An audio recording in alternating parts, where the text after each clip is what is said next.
The following program is rated TVMA. This program may contain strong opinions, explicit language, and possible adult themes. The opinions expressed are not necessarily those of the Smoke Free Radio Network or its affiliates. This program is meant for mature adult audience. Viewer and listener discretion is advised.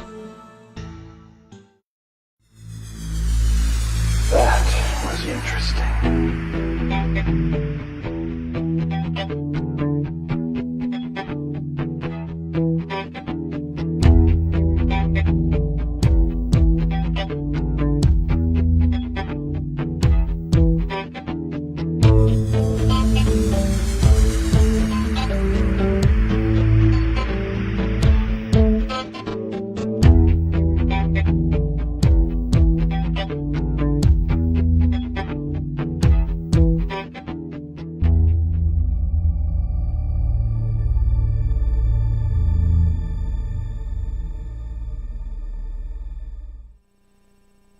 Hey everybody, welcome back. Mike Peterson, Smoke Free Radio Network. Another edition of Vaping and the Mic. Tonight we've got a gentleman that's going to be able to give us some insights more on what you might not see when it comes to putting on the Vapor Expos. And we know that through the last couple of weeks there has been some things that happen. We'll just put it that way. But I wanted to find out some of the things that are going on, how people react. So this evening we've got Mark Byrd that's online with us, and he's going to join us in just a minute. I wanted to take just a second and remind everybody when you're starting to look at FDA material. And we've all heard the FDA really coming out. And in the last couple of days, and there was the C-SPAN material that just, I know that blew a lot of people away. And I know that it was hard to digest. It is one of the big things, the FDA coming across and saying, hey, we might do this, we might do that. I would... as some other people have said, right now, try not to get your shorts in a bunch. It's not going to do any good. Nothing is going to happen overnight. For right now, there's just not a lot of reason to stress about what's happening and the things that are going on. So it's one of those things. Take a few minutes, take a deep breath. The industry is going to continue to float here for a little while. It's not going to go away. If it does, then yeah, we're all in a ton of garbage. But it's not going to become just an overnight gone sensation. All right. They know, and as Dimitri has pointed out, as other people have pointed out, Matt from Suck My RDA or Suck My Mod. I apologize, Matt. It is one of those things that, yes, they can roll back dates. Yes, they can do things. But other people have mentioned it. I'm just kind of repeating this one. There is a huge, huge interest when it comes to e-cigarettes and anything like the Juul or anything like that, because it is huge money for big tobacco. It is not going to be something that is just going to go away overnight. So it's one of those things. If you can, take a deep breath, relax. It's going to be all right. I wouldn't worry. As time goes on, I'm sure that we'll have much more information coming up from the FDA. You can check out some of the other people that are online, and they'll get you straightened away. But tonight, I definitely want to take time. As I mentioned, we've got Mark Byrd is going to join us. He is the originator and now a partner of the Vapers Carnivale. And I've been to other expos. I was really happy to be able to attend their expo in Chattanooga, Tennessee this summer as a vendor. And I'll tell you what, they have a fantastic way of getting some other things done that I'm sure you might not see in other large expos. And we're going to chat with him and find out why that might be an actual case. So, all the people that are joining in, I really appreciate it. For anybody that is checking things out, if you want, the phone lines are open this evening. If people have questions or if they want to be able to talk to Mark and ask any kind of questions or something on their mind, the scrolling right along the bottom there. Phone number to call in tonight is 215-383-5752, and that's brought to you by Face of Vape magazine. And we'll cover those when we get up to our sponsors. But right now, I'd like everybody to say hi, and I've got to take them off of mute. If you would, everybody say hi. This is Mark Byrd. Mark, where are you joining us from this evening? Vilas, North Carolina. My barn. So you're down in where the hurricane hit everything. I'm actually on the other side of the state. I'm actually closer to Tennessee. I'm probably about 5 minutes from the Tennessee line, so I'm about as far west from North Carolina as you can get. Oh, that's a good thing. So you weren't affected much by some of the stuff that other people in your state were looking at then. No, I was fortunate that the most that we had was just a little rain and just a little, we didn't even get any wind really. There was a little flooding around the area, but not much. The people on the coast, really suffered. And there was a lot of, I was really happy to see a lot of people from the North Carolina Vaping Council here that were helping out, with supplies and things like that. It was really cool to see. And that, I was kind of surprised by some of that also. It's watching some of the people come across and helping that you might not have thought of. And any time that there's a calamity like that, it's good to see communities coming together and actually being more proactive and caring about each other than anything. Yeah, did you see that guy? There was a guy that owned a restaurant, and the power was out, so he just cooked all the food and fed everybody for free. Didn't charge anybody. Really? Stuff like that. I did not see that. Yeah. It was in I forget what the town of it, or what the name of the town was rather, but I was just like, man, that's what's up. And he, his opinion was, it's an insurance loss anyway. It's all going to be ruined. We have no power. We have all this food that's spoiling. We've got hungry people who haven't had hot meals. So he fed them. That's what's up. Yeah, that's impressive. That's the way that people should be all the way over the place. Tell me a couple of things. I'm going to ask you just a ton of questions. And anytime that you want to butt in, do so. How long have you been vaping? I've been vaping, that's kind of a long story. I started vaping, a friend of mine introduced me to vaping right after I'd had some heart attack, after I had a heart attack and 3 heart attacks over the course of, a few years. But he introduced me to vaping, and it took me a while, really. It took me about 2 years to really, get off of the tobacco. And I think that it was a kind of like a social bonding moment. I grew up with my mom, and I started smoking cigarettes when I was 13. Holy mackerel. And it was part of our habit. It was part of our habit to just drink coffee and smoke cigarettes together. I know that doesn't sound like, a very responsible parenting, but times were different back then. Yeah. You could go to grocery stores. There would be ashtrays on the shopping carts. There would be doctors, who were smoking in the hospital. So things were different. Things were a lot different. Yes, sir. So I got used to, and of course, when you work, you build these bonding moments with people standing outside smoking, and and it kind of becomes habit. And there were certain triggers that I just could not get over for the life of me.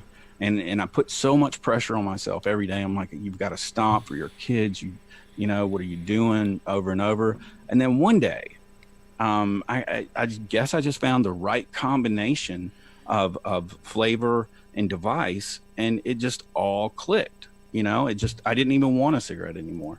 And that's, kind of, how, I started getting into wanting to help other people.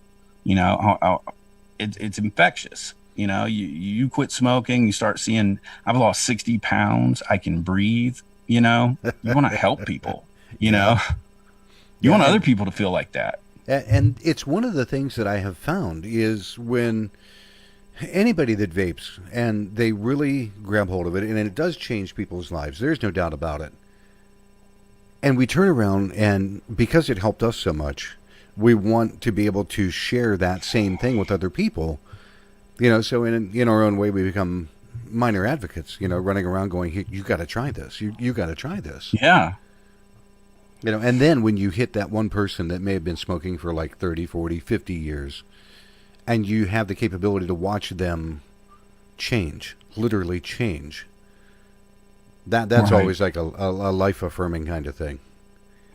Yes, sir. But to answer your first question that I kind of avoided, I've been completely tobacco-free for about 2 years. That's awesome.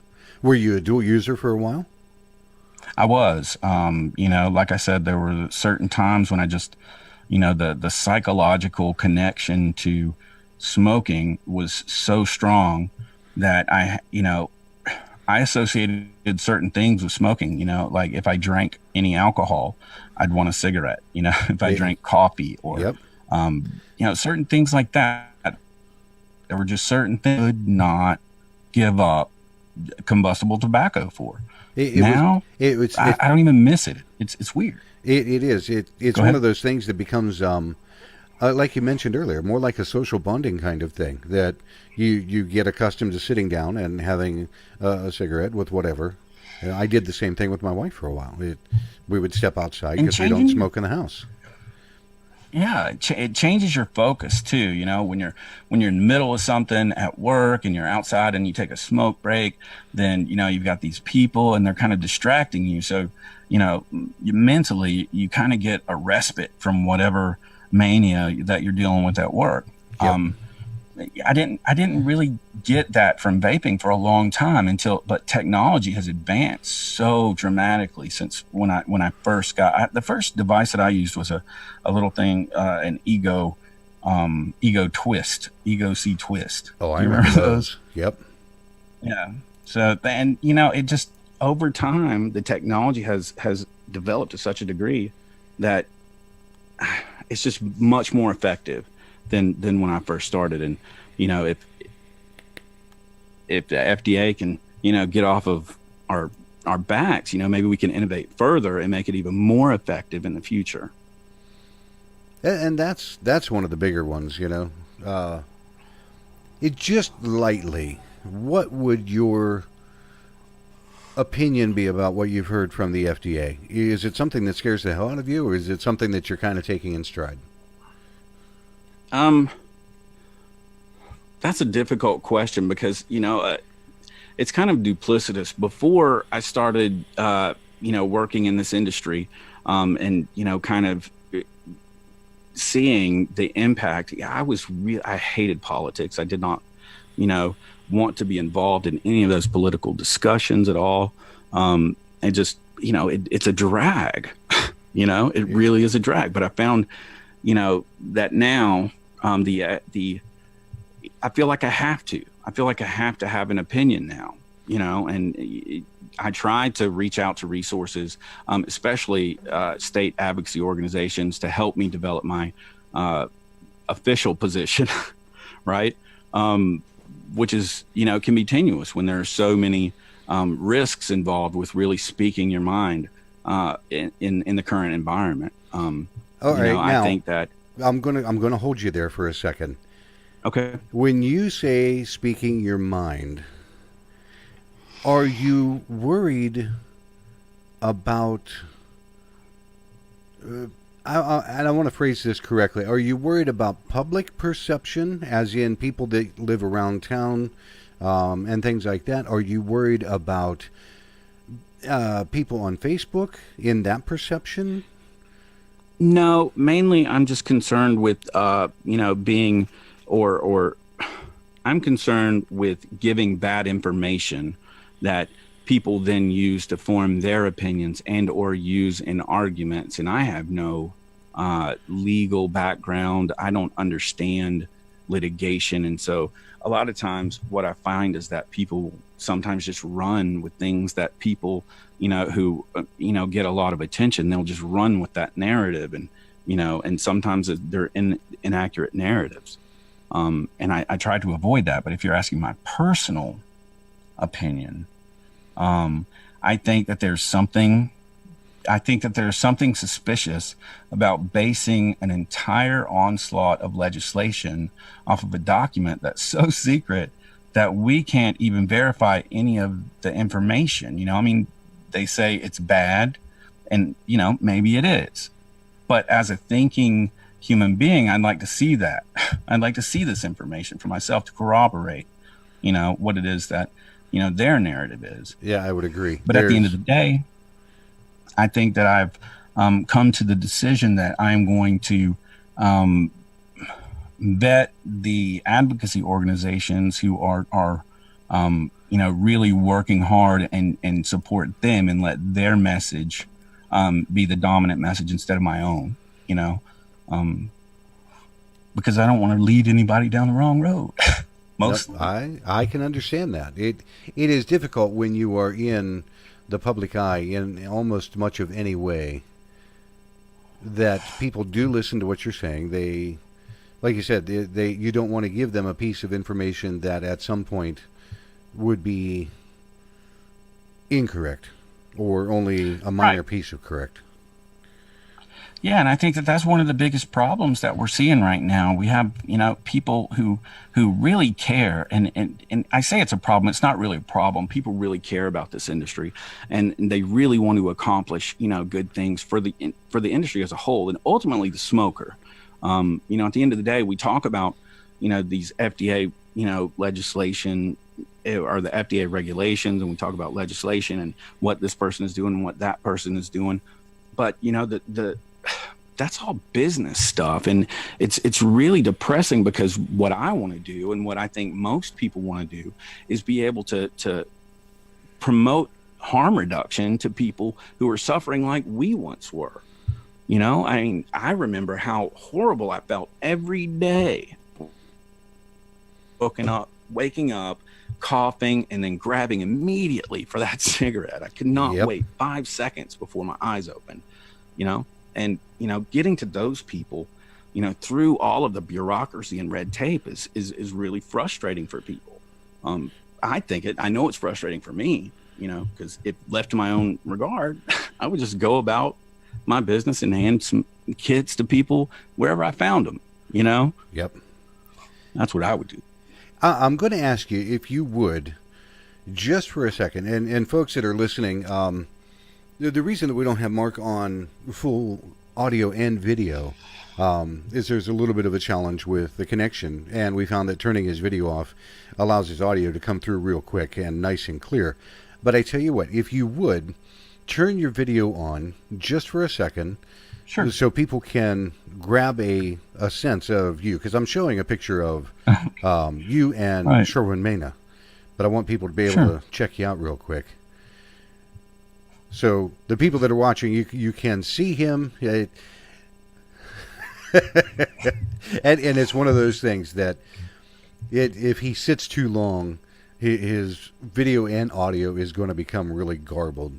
But that's the man. And that's the man behind. Go ahead. That's the man behind the microphone that you're hearing, which is a good thing.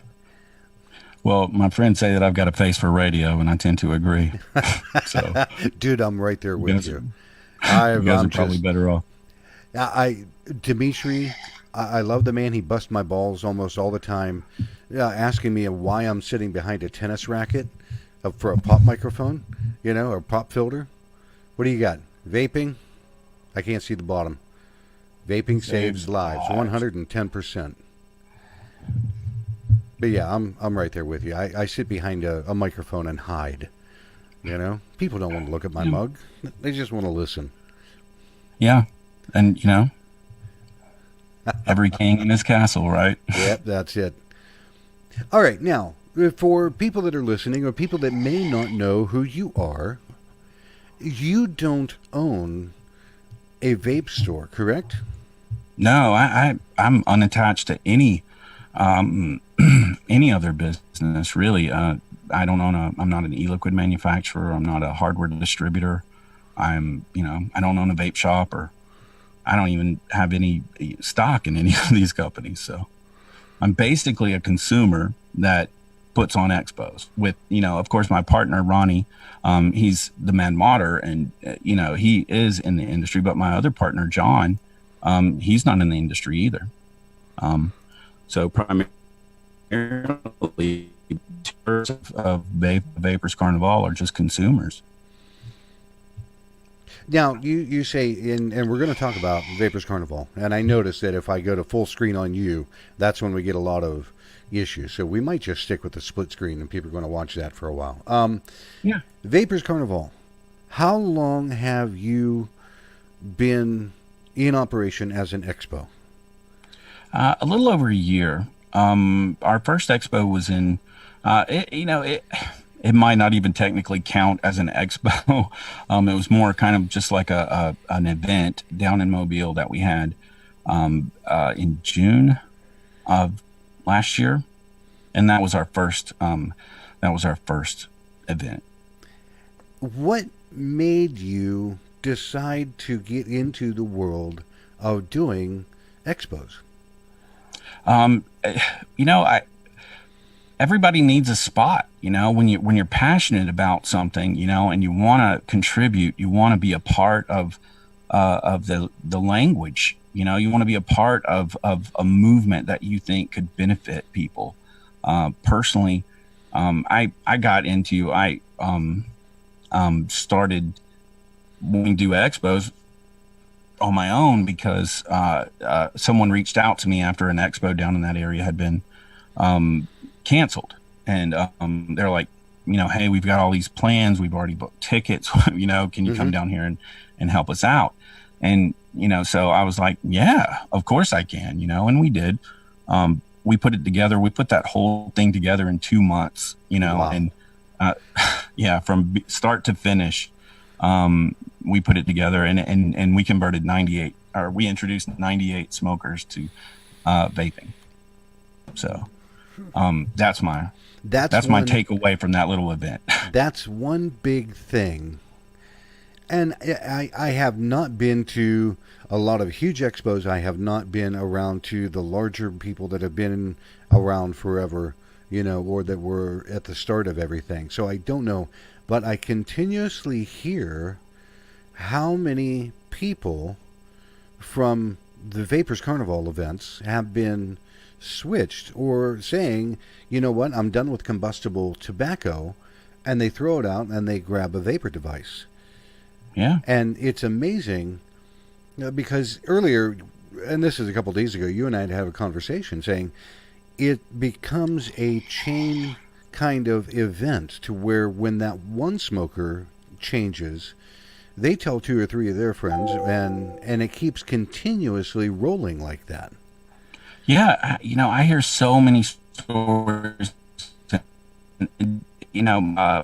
One, for example, we were down at NBE in Mobile, just this past NBE in Mobile, and a guy runs up to my partner, and he just says thanks, and John was like, I don't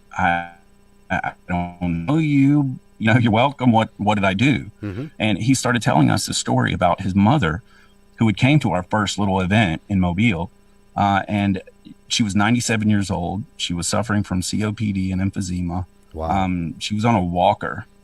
When she walked into our event, her face was noticeably sunken in, and she was very unhealthy. Well, John, asks why. Why thank you? And he says, well, my mom came to your event, tells the story. She quit smoking.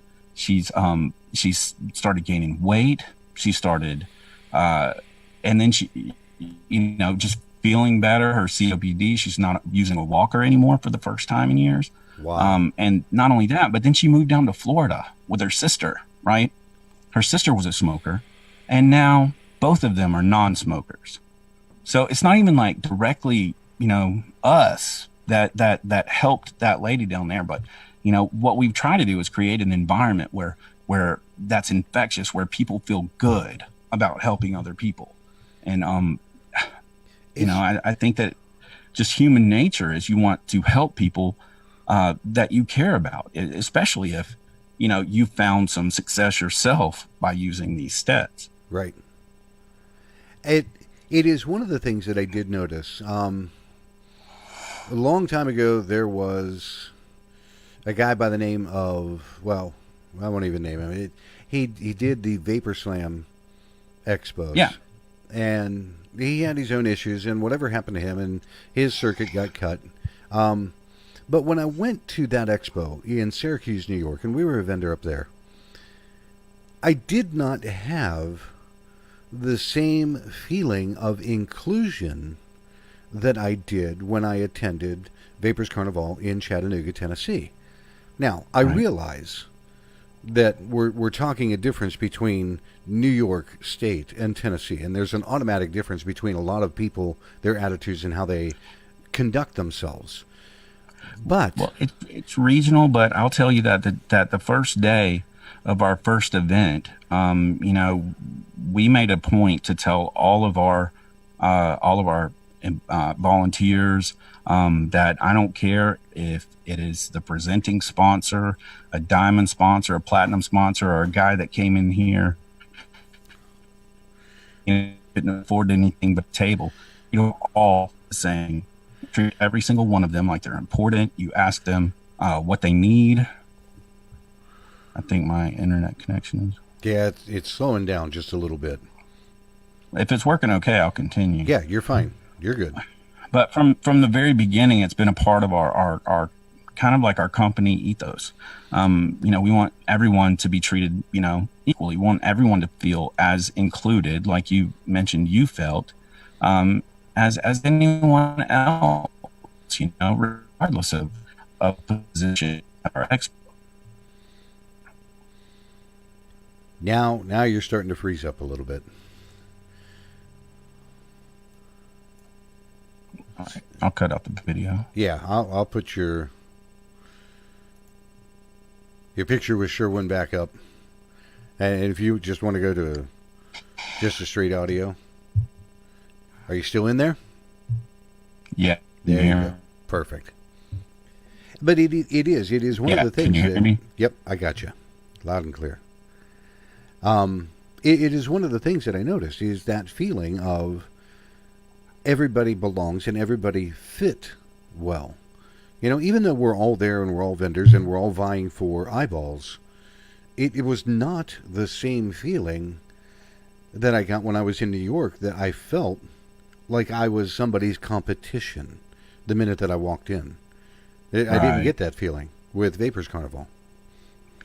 Well, yeah, it's just strange, and I don't think that, we can take credit personally, the Vapers Carnival, but it's just a combination of all of the elements. We attract exhibitors who care about smokes. We attract attendees who care about the message. We, since the very beginning, our tagline has been "For Smokers by Vapers." And our founding documents are the two things that we wanted to accomplish with our expos weren't getting all the glory and praise and so forth, but we wanted to introduce smokers to vaping, and we wanted to raise awareness and money for advocacy, because at the end of the day, nobody's going to have any business at all if advocacy doesn't start getting some funding.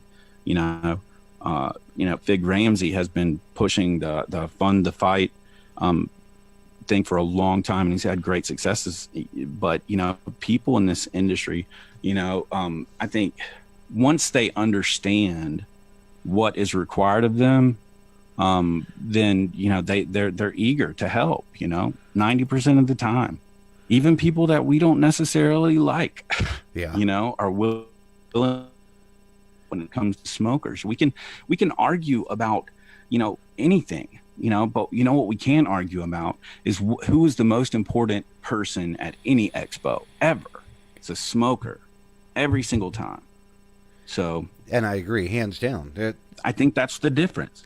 It is. And it is again at New York, and even in a different place, a smaller event in PA. For me, it was unfortunately at the time more about doing business and trying to conduct business and trying to, I don't know, it's just trying to make our way in the world. Of course, we were new at the time, but we've been around now a little bit with Two Stone Vaping, and it is paramount, even in our eyes, it has become paramount that if we're not taking care of the people that this product and industry is for, it doesn't matter what kind of juice product or hardware you have. If they're not coming in the door, nobody's going to succeed. No, you know what? If you don't care about the smoker, then go be a cannabis farmer or something. Go get into a different industry. There's absolutely nothing wrong with making money. Okay, nothing. Everyone has to do it. Without money, we couldn't have converted a single smoker, not one. But when the focus goes from the smoker to just the money, then why? You could do anything, right? Why come into an industry if you don't care about the smoker, right? Just to make money off it. There's lots of ways to make money. Lots. Yep. Now, let me ask, when your first major event that you had to do all on your own, and I want to ask again before I even get too much further, you keep mentioning partners. Who do you work with in the Vapers Carnivale? Yeah, I work with Jonathan May, who is probably one of my oldest.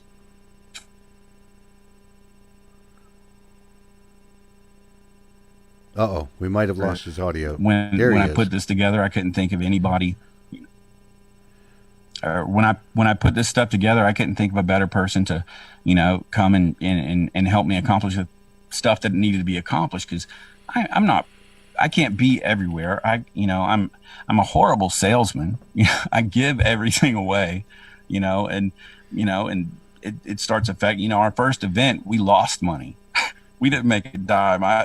We actually lost $7,000. Oh, wow. That came out of our pocket. So you've got him, and you've got who else?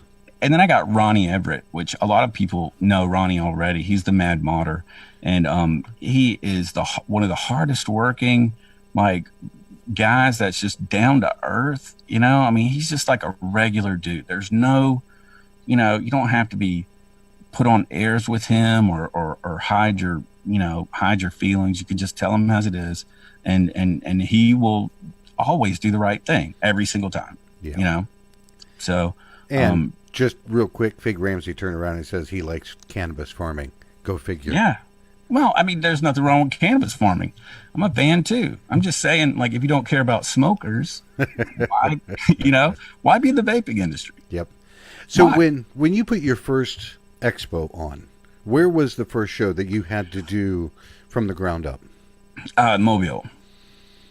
Now, what kind of logistics go into actually getting people to the door?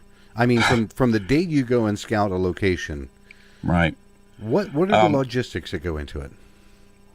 Well, the first thing that we do, there's a lot of research that has to go on before we can even consider an area. We try to find new places with high concentrations of smokers.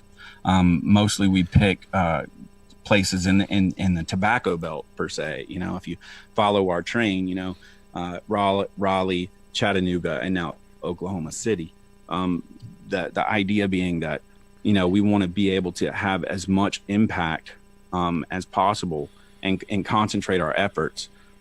So that's the first thing that we do. The second thing we do is have to find a venue that will allow vaping, which is not always easy.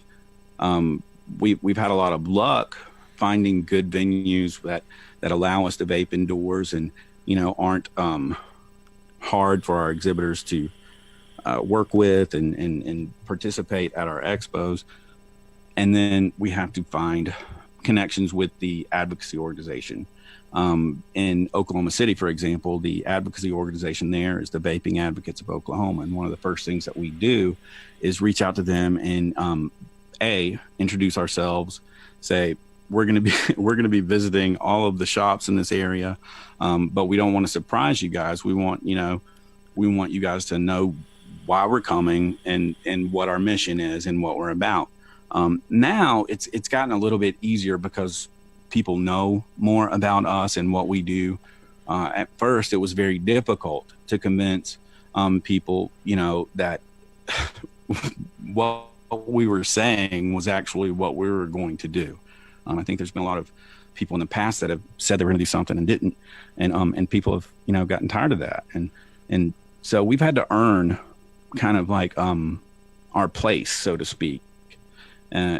With the advocacy organization, we had to prove to these guys that we weren't going to come in and disrupt things and not do what we said we're going to do, which is raise money for advocacy. And that's one thing that, just on pause for a second, Fig Ramsey in the chat had turned around and he goes, among other things, one of the things I love about Vapers Carnivale is that they have always donated to advocacy wherever they go without having to be told, and not just here's a booth, so we get to hang a 40-foot banner. Oh yeah, like I said, I don't want to, I don't want to compare us to other expos, and what other expos do. I think that our mission is to constantly try to compete with ourselves, to focus on our mission. And I thank you, Fig, for saying that, by the way. But I think that we've always wanted to contribute, and I'm just a farm boy, really. I mean, I used to work in reality TV. I used to work in computers and, things like that. But, my heart has always kind of been like, I want to grow my own food, kill my own food. That's what I want to do. Yep. I want to buy a Cessna and a little landing strip in Alaska and, and hide out, but I can't convert smokers there. So, yep. So once you found a venue, yeah, and you say, okay, and you negotiate with these people, I would assume, to be able to pay rent for the weekend, whatever. Yeah. Do you have to then talk to electricians unions and things like that? Sometimes we try to avoid union gigs, like at all costs, as much as possible, just because there's sometimes some just weird stuff that you have to do, and it's always super expensive, and the exhibitors end up paying so much just to have a pallet brought from their from the loading bay to their booth. I mean, I've heard stories where exhibitors are paying $1,000 some places just to move a pallet 5 feet. Yeah. And so we try to take into account all of these things that we've heard that exhibitors don't like and apply them to our process. Having a hotel or having accommodations close to the venue is a bonus. We've learned that. So now all of our expos, except for the Raleigh one, because the State Fair has nothing close that you can stay in. But we try to make sure that we are as accommodating as possible. And I know that's a big important one, to have the accommodation. Yeah. Did you ever run into a problem where carpet or something that was supposed to be there wasn't there, and you end up scrambling along? Yeah, Chattanooga. We were supposed to be getting a bunch of couches from IKEA delivered, and for the lounge area. Well, for some reason they decided that they were going to deliver it a month after they told me they were going to deliver it. So I had to cancel it and kind of scramble to make sure that we got everything taken care of. But yeah, it's frustrating. Shipping is always a big, kind of stressful situation. Making sure that, third party shippers don't, or communicate well with the exhibitor to then relay that information to us. Sometimes I find myself talking to third party people who aren't familiar with the area, and it becomes frustrating. But ultimately, that the goal, what we're trying to accomplish over time, is to streamline the process as much as possible. We try to work with the same people as much as we can because they know us, we know them. We've had, good experiences with them. But then after that, I think, the real work, I say, starts a few months before the event. And what we do is we visit hundreds of retail locations. We communicate with all of our, we call them our retail partners, but basically they're vape shops that agree to allow us to put materials in their shops. And then we in turn send people to their shops in order to get free passes, we send free B2B passes, free consumer passes, free smoker passes, et cetera, et cetera. And then we direct traffic. And one of the reasons why we do that is because one of the problems that I've heard in the past about expos is they kind of devastate the retail area whenever they come in and, people, like load them down with a lot of stuff. Then, they don't go shopping. So they take retail sales are really slow. Yeah, Right. I've heard the same thing, that they take like 2 to 3 weeks off from going to a shop because they've got a ton of juice that they're going through. Right. And so in order to address that, we have tried to develop a path to direct consumers to brick and mortar stores while also developing the relationship and partnering, making them a part of what we're doing, getting them involved, with things like, smoker outreach things. And we'll do, like little parties where we'll raise money for advocacy and, kind of stir interest in retail locations as much as possible. And then afterwards, what we do is we'll provide a list of all of our retail partners to all of our smokers. So, and that's the key right there. These smokers who come in and we give them starter kits, we give them education, we tell them what they need to do, et cetera, et cetera. But then after we leave, we're not there. So where do they go? See, Here's now, a list. That's amazing that you give these people that are just starting out, you give them a list that they can see what may be near them or what they are familiar with, and they can go, oh, yeah, that shop over there. And that way, if they have questions, if they need more material, if they need more information, if they need help, they have a list of where they can go. And they don't even have to, like, I don't know when I first started out, I didn't know what, coil I needed or any of that stuff. And all that stuff kind of is an obstacle to, to keeping smokers off of tobacco, because the more frustrated they get, the more likely they are to go back to what's comfortable. Yep. And they'll go right back to cigarettes. So that's a big part of what we do. And then, also we try to do, a lot of stuff with the state groups. For example, the Vaping Advocates of Oklahoma, I've been talking with, I forget her, Jennifer, I believe is her name. And she's going to be also trying to put I think she's doing some stuff with Greg Conley because they're having a lot of issues in Oklahoma City right now. So I'm going to try to reach out and support, or I've offered to reach out and support those efforts, from that group in any way that I could. That's awesome. Yeah, I know Greg was just in Oklahoma City. He was on the Axios. If people are ever interested, they can go and check out an interview that he did on C-SPAN 2. And he did an Axios interview. There was a gentleman before him. There was him, and then there was Scott Gottlieb from the FDA after him.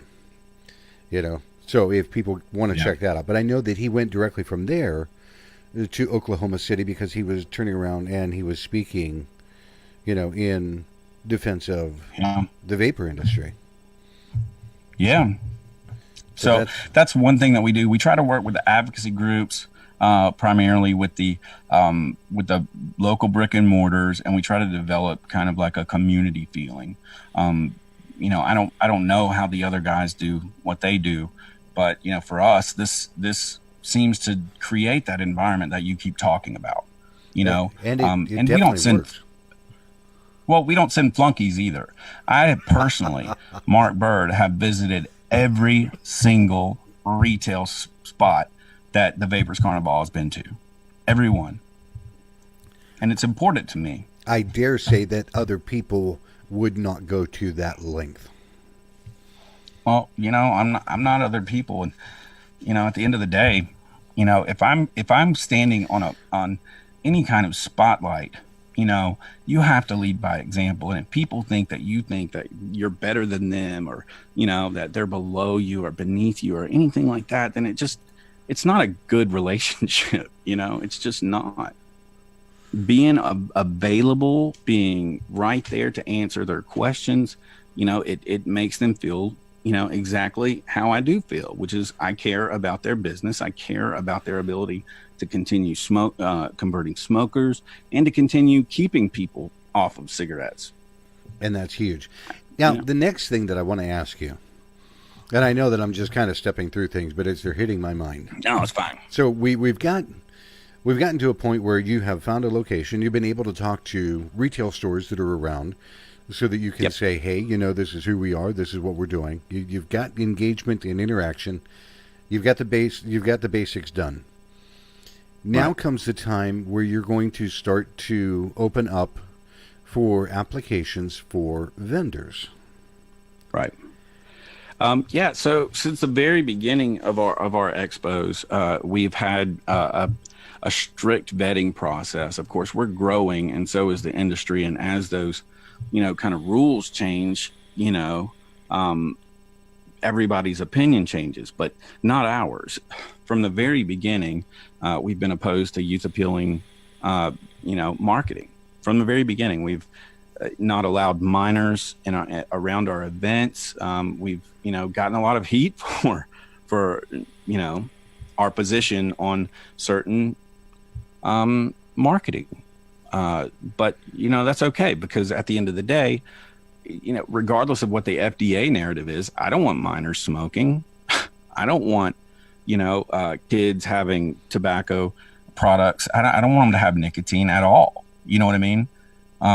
So we've tried to make sure that we can, I guess, defend ourselves for having that position. If you're going to talk the talk, you have to walk the walk.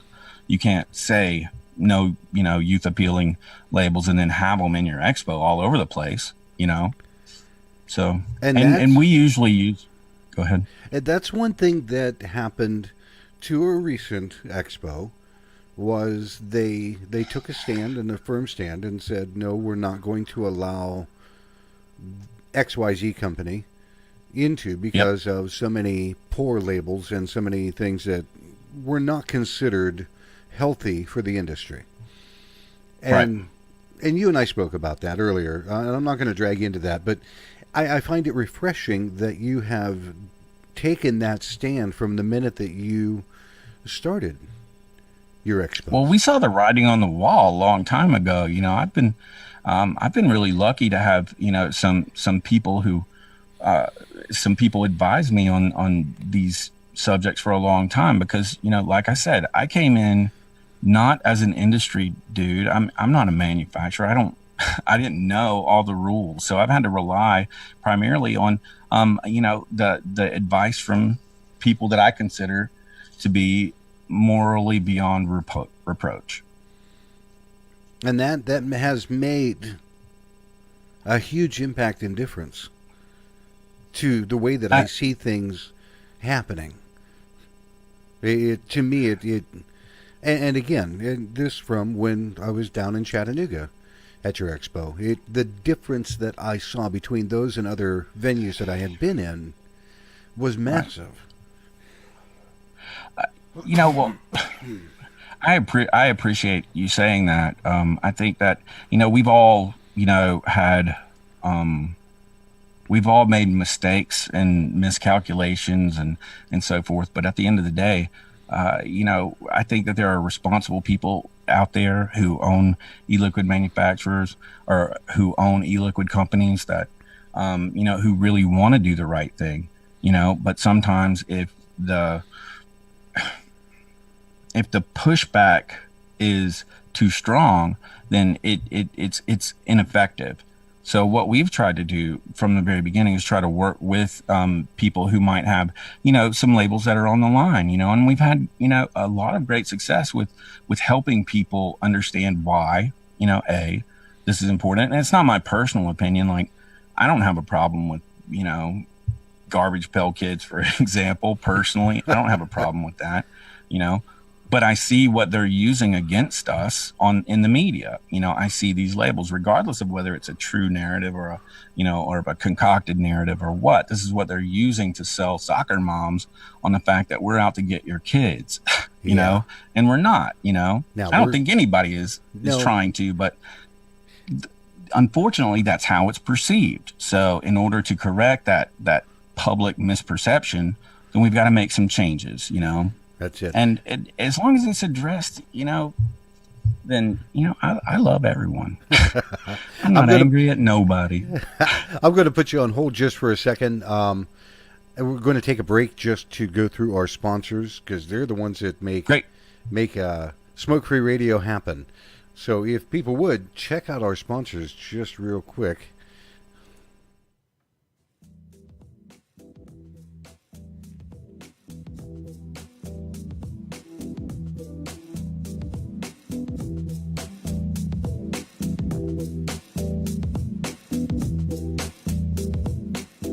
Hey now, this is Dimitri with Smoke Free Radio, reminding you to please show some love to our wonderful sponsors. Without them, there would be no Smoke Free Radio, and they are as follows.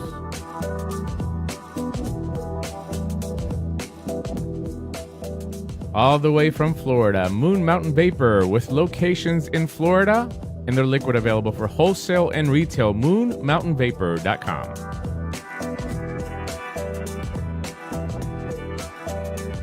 Some of the best custards and tobaccos on the market from the Brickwills Vaping Company.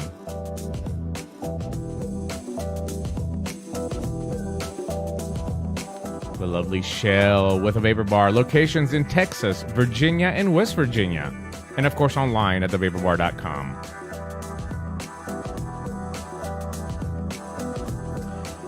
And who says you can't have award-winning e-liquid without cartoon characters? That's exactly what you're going to get at theplumeroom.com.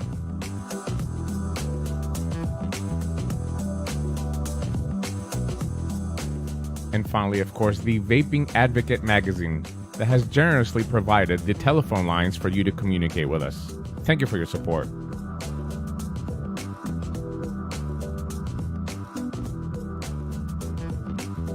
And finally, for you, the listener, don't forget to check out the coupons and codes page on Smoke Free Radio. Pick up some e-liquid and save some money. From all of us here at Smoke Free Radio, thank you for your continued support.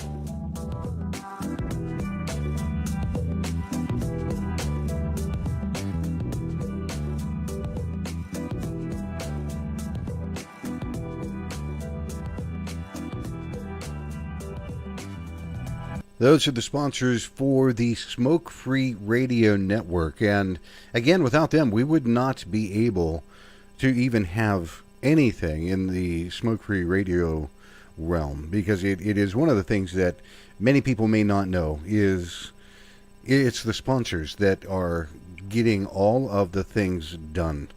And we are massively, massively appreciative of them.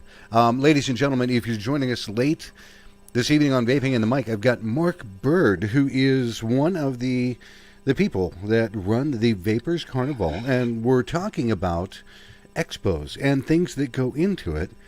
And we just got done, right before the sponsorship page, we just got done with looking at how you go about vetting vendors that come in. So once you're able to see that, okay, they've got the correct kind of labels and they're not child infringing or they're not doing things like that, how do you then go about trying to politely or politically weed out somebody that we'll say is like Airbender, that is notorious at times for having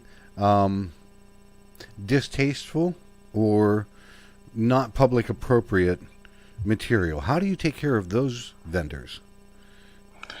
Well, we had Airbender in Raleigh, and we addressed the issues, but I think that as long as you set some boundaries and you've got to take control, as the organizer, as the expo organizer, and say this is acceptable and this is unacceptable. We like you. Here's the boundaries, and most of the time they'll follow them. Sometimes we have people who will, step outside of those boundaries, but generally speaking, they're addressed pretty amicably most of the time. We've had a few times that weren't so amicable, but it is what it is. At the end of the day, we can't sacrifice the productivity of all of our exhibitors, just for the sake of one. Right. Because that's not fair to them. Everybody has spent money to be there. Everyone needs to act appropriately and be kind to their neighbors, but that said, we've had some faux pas in the past, for sure. Like I said, we're just getting, we're new to this, this whole expo thing. We've been doing business, almost or a little over a year. So we've had our issues, some layout problems from time to time, but we work with the exhibitors. We say, hey, we're sorry that we put you in a bad spot or you got in a bad position, and then we work it out. 90% of the time it works out. That's important, because if vendors aren't, if they're having minor issues or if they're having a bad time, it reflects not only on you, but it reflects on other vendors. And I think as well as I do, and most people do, that the public that comes in and sees this vendor ranting or raving or throwing a fit, it makes new people coming into an expo, it makes them go, oh my God, I don't want to be around that. That's right. And oftentimes the thing about expos is it's kind of the gateway for many people. This is the first exposure that they have to, manufacturers and distributors that they've been doing business with, and or that they're fans of the product. So I think that it's important as, when the consumers come into this industry, being in the industry, there's a lot of stuff that that you don't want, just anybody to see, because they might misconstrue it. They might misunderstand it. So, it's a very crucial element to not, be, blasted all over Facebook because you're having a twerking contest or whatever the offense is. Ultimately that sheds a bad light on everybody. It's not just about, us at the Vapers Carnivale. We try to make sure that we don't want to have this, huge, crazy, devastating footprint, wherever we go. We want to try to nurture these relationships and build these communities.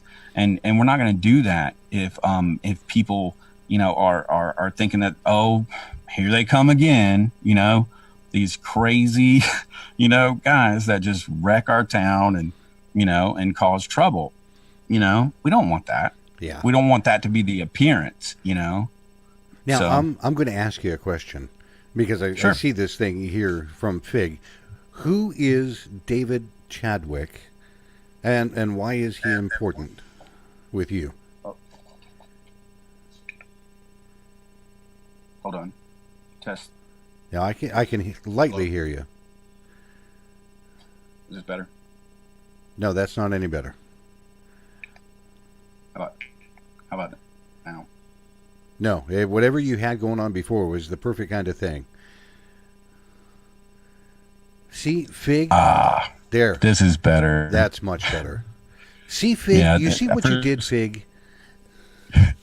No, but Fig turned around and he goes, I'm going to be sad if Mark doesn't give a big shout-out to lovely, kind David Chadwick. So I was asking, who is David Chadwick? Oh, David Chadwick. Oh, my goodness. This guy, let me tell you, David is our floor manager, and he is all business all the time. He's one of the nicest guys that you'll ever meet. And he is so, he's on the board, I think, of the Breathe Easier Alliance of Alabama. And, he's been just really crucial and helped build that environment that we keep talking about, that, that compassionate, caring environment, but firm and strong, that's David Chadwick. Awesome. You, in almost every expo now, what I've heard previous, they used to not have advocacy panels. They used to get up there and have a show and toss stuff out, and God knows what they did way back when. I wasn't around then, I don't know. But now you have a point in time during an expo, both days that you have it, for an advocacy panel. And for people that may not know, what happens during that time?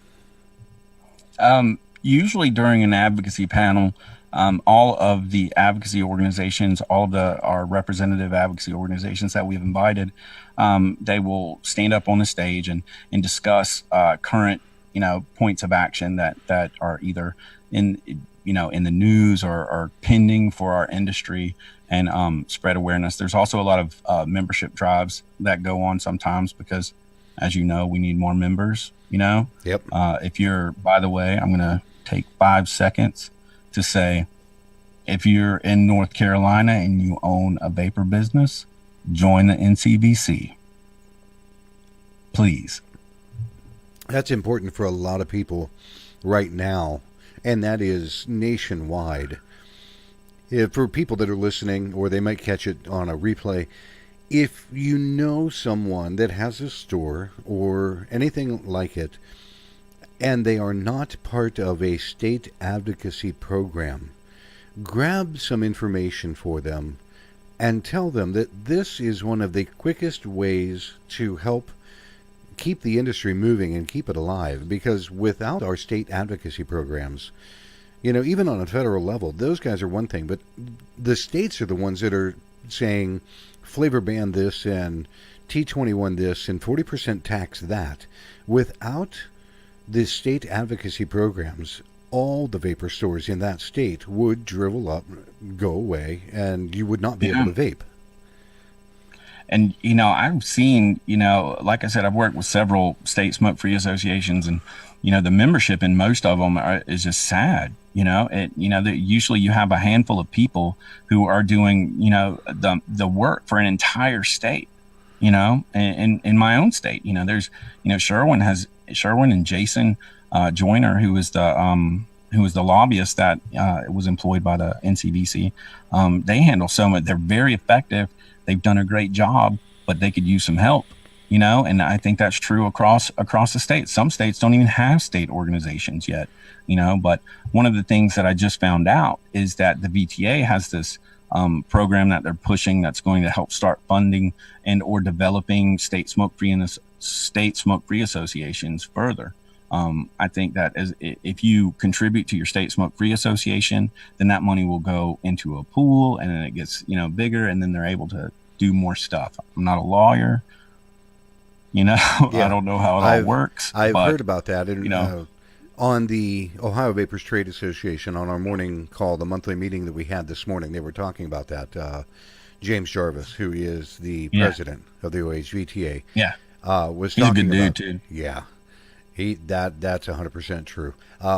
He was talking about that very thing, to where the VTA is going to be able to start to help fund for, the people that would go into the local Congress, the local Senate, things like that. And be able to help take care of a portion of that, so it's not all falling directly on that. That's a big one. Okay, so we've gotten to a point where you're beginning to vet, and you have the advocacy panel. Oh, that reminds me of one more thing. Right. When I was in Chattanooga, one of the people that was on the advocacy stage, besides Mr. Fig Ramsey, Fig is starting to become like everywhere known to God. But the other guy that was Fig there, is awesome. Yeah. I love Fig, Everybody I loves told him Fig. the other day, I was like, sorry if I'm like fanboying too much and stuff, but no homo. Do you know? No, he's doing an amazing job. He does. I had the opportunity to meet him for the first time down in Columbus, Ohio, with James Storr, oh God, my brain is just drawing a blank. James Jarvis has stores, Vapor Station down in Columbus area. And I got to meet Fig and this other gentleman, David Gorlitz. And the one thing that struck me about Fig, I don't know why, but I thought he would be a little bit shorter than I am. Now I'm 5'10", going on 5'11", and Fig's taller than I am. And I looked at him and I'm like, what the f*** is this? It took me by surprise, that's all. But My question is, what was your perception of the former Winston man, Mr. David Goerlitz? Well, he came to Raleigh too, and I had some phone conversations with him, and I love the guy. He's a straight shooter. He doesn't hide anything. He tells you exactly what he thinks, and he's been around this industry since before this industry was this industry. you know, if you know the story, if you've watched A Billion Lives, he's the star of A Billion Lives. If you haven't watched it, I suggest you do watch it. Yep. But very good movie. He was the Winston man, and basically got fed up with with selling death, and testified in a Senate Judiciary Committee and in the 80s sometimes, and he's been fighting for harm reduction for a long time. For a long time. I was amazed because I watched people in the crowd when they finally understood who this guy was, and the change in some of the crowd that they actually started to listen. And like you said, he's very direct in his approach and his speech and everything. And when he lays it on the line and he tells people, shut up and listen to what I'm going to tell you, they do. And then he goes on, and I watched the entire crowd just start to become galvanized. Yep. From one speaker to the next, they became more and more and more. So we've gotten to the point. So you've gotten your vendors in, you've gotten your place, you've got the advocacy panel that is going on. The show continues now, and you mentioned a number before, and I would like to ask you again. Yeah. How many smokers have you been able to introduce to vaping at your shows, plural, to date? Well, verifiable, 634. But that number is a lot more than that. We've given out, starter kits while we're just on the road, when we're doing shop visits, and while we're doing, we do kind of these pop-up advocacy shows from time to time, and we hand out starter kits there and so forth. The ones that are verifiable are ones that have actually visited our expo. They come in, we have phone numbers, we call them up, and we ask them how they're coming, or we hear stories or see them around, and but yeah, 634. That to me is an amazing number. And again, it is one of the things that caught my attention looking at the Vapers Carnivale in listening to that. Because I don't, and I have not paid attention, just to be fair to all the other expos. I have not heard other expos saying anything similar. And I'm sure people are going to give me shit if I'm wrong, and that's okay. If I'm wrong, hey, I'm wrong, and I'll apologize. But it's amazing. I don't even think I don't think it's been a part of their primary message, but I know a lot. I know they've done a lot. I know that Kevin Skipper with VCC. I know he did some starter kit giveaways at some point. I'm not sure about the other expos, but that's the one that I know for sure has also given out starter kits to smokers. And to me, it's important, and especially in today's day and age with all of the media attention and things like that, is to have that in there somewhere, so the media goes, "Oh my God, you've helped that many people just as an expo." That doesn't even include shops and things like that. It helps get this perception changed for things. And that's in our first year. That's amazing. There's another question that I want to ask, and I did not walk the entire show floor when we were in Chattanooga. Do you allow people like Jewel or Views to be in the expo? Yes. Can you tell me how or why or what your thought process is behind that, so that other people can begin to understand? It's real simple. It's short too. I'm here for the smokers. And I hear a lot of just kind of backbiting and political stuff. And there's validity to probably like all of these conversations. There's conspiracy theories about this and conspiracy theories about that all over the place. But here's the question that I have to ask myself every night. Okay, and here's the question: if this is a war, which I believe it is, this is a war for people's lives, and I am holding a femoral artery closed, and I ask somebody to give me a bandage, right?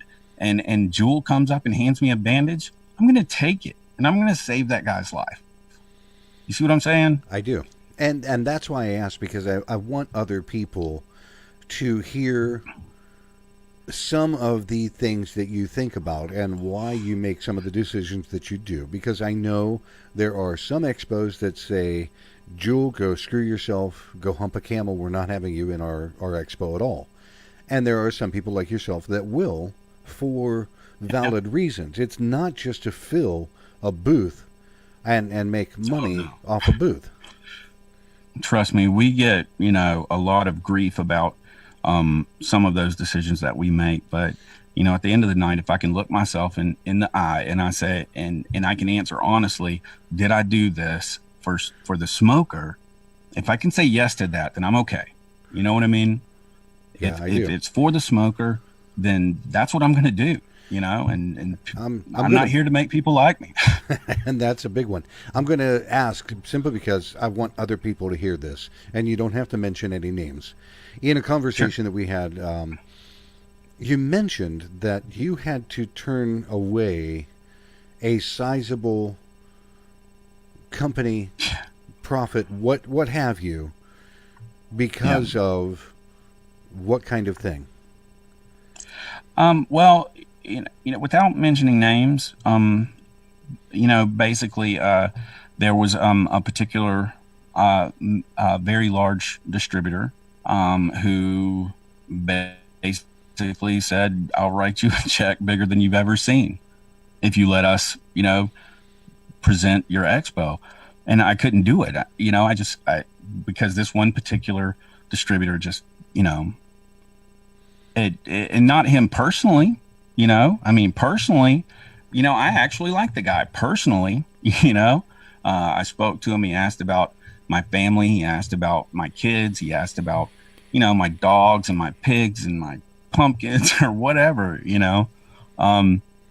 but, that being said, I think that I have, a larger responsibility, like I've been talking about this entire time, to make sure that the image that is represented at our expos is going to be the best possible image for what our long-term agenda is, right?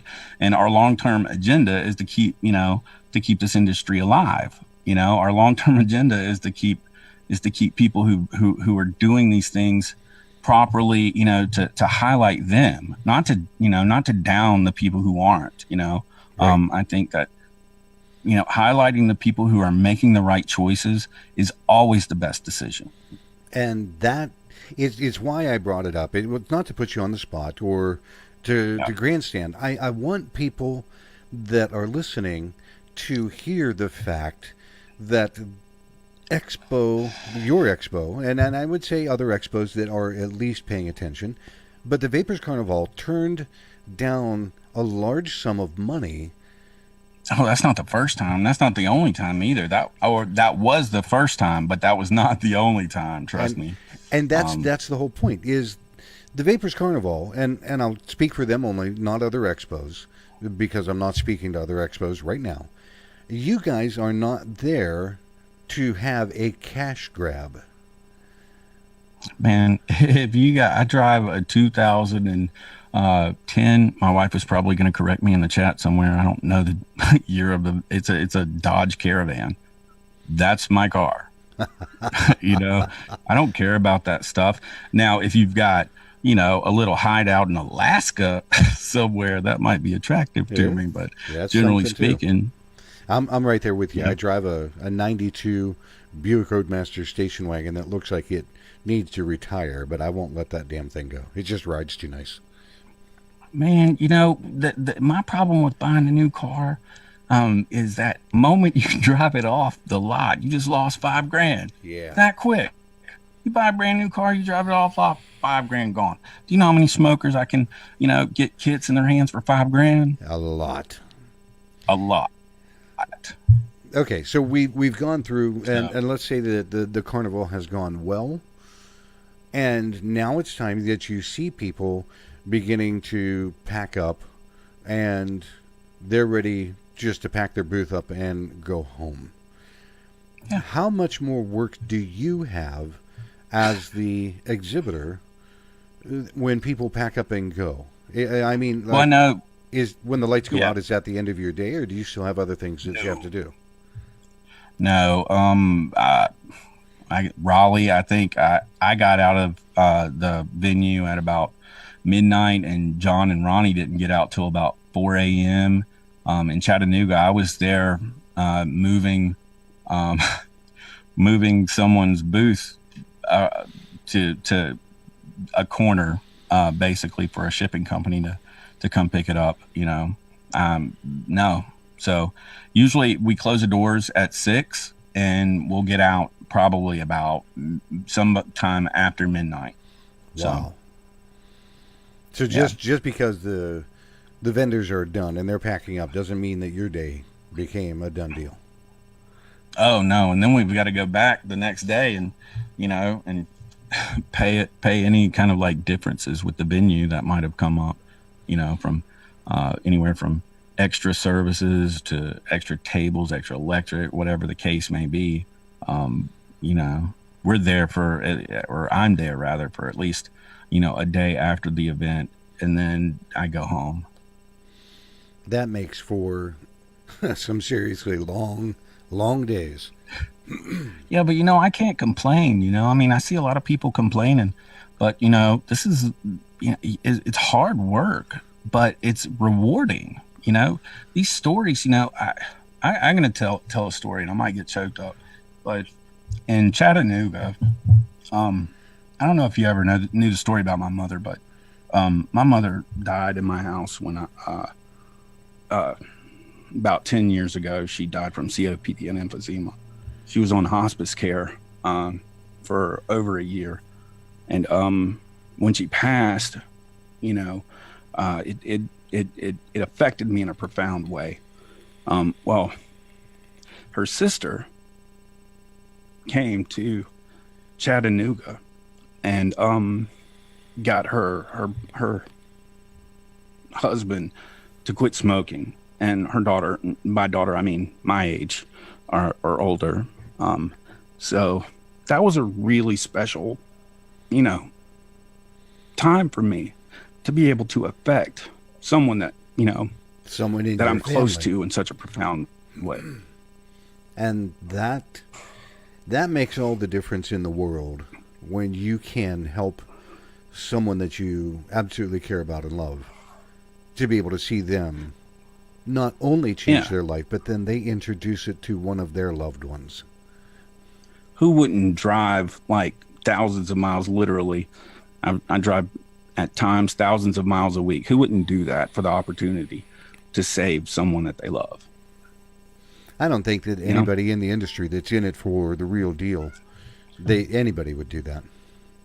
Mark, that's awesome. No, they do. I mean, I see it. There's some hard workers in this industry. There are people who are out there hoofing it every day. They get little credit, they work on little resources, but they hoof it every day. So, Wow. there are a lot of great people in this industry.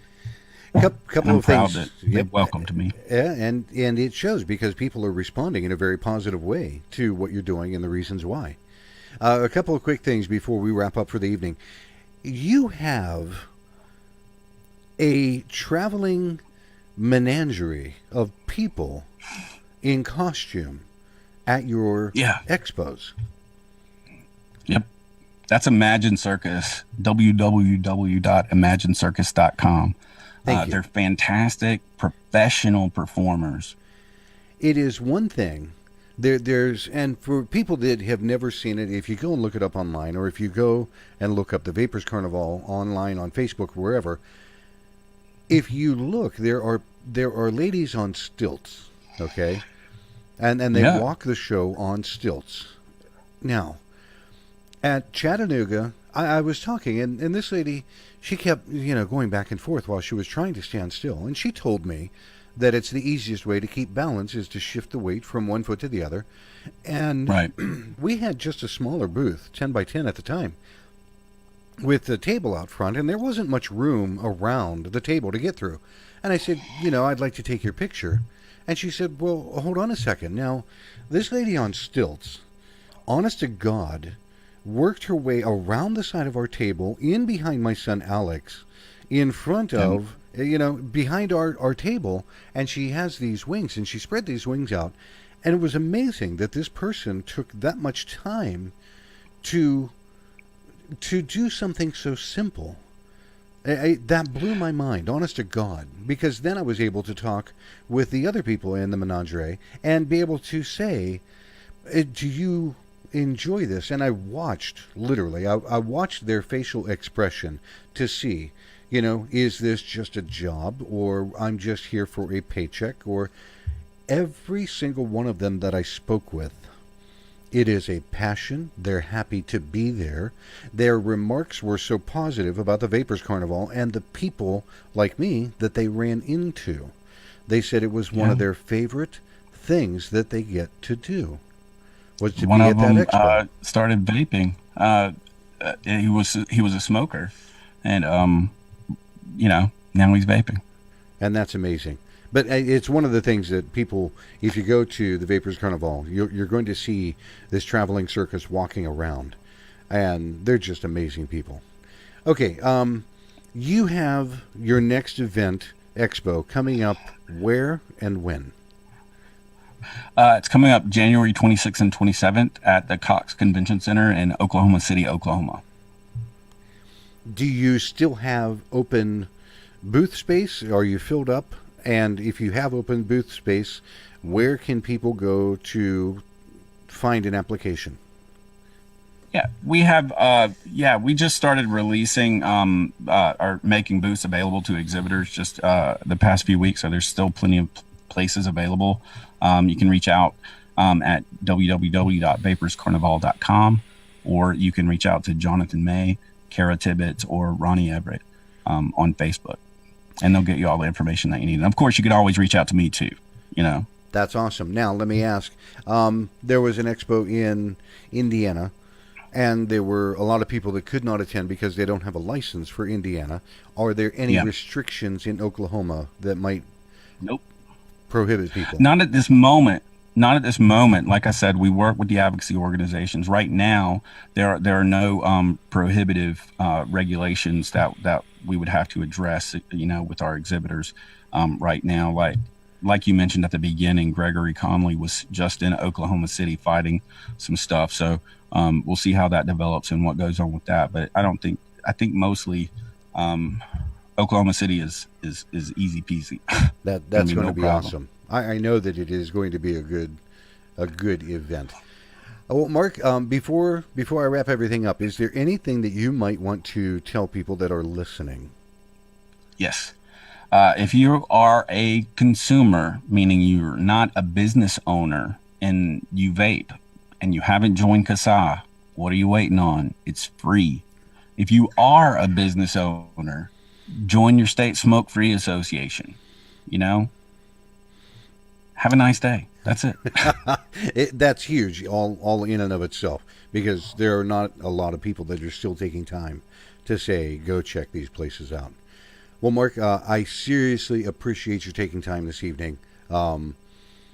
Sorry that I couldn't get more of a video from you, but being able to talk to you and let people know what's going on. Yes, sir. Maybe another time. Oh, yeah. There will be another time. I have no doubt.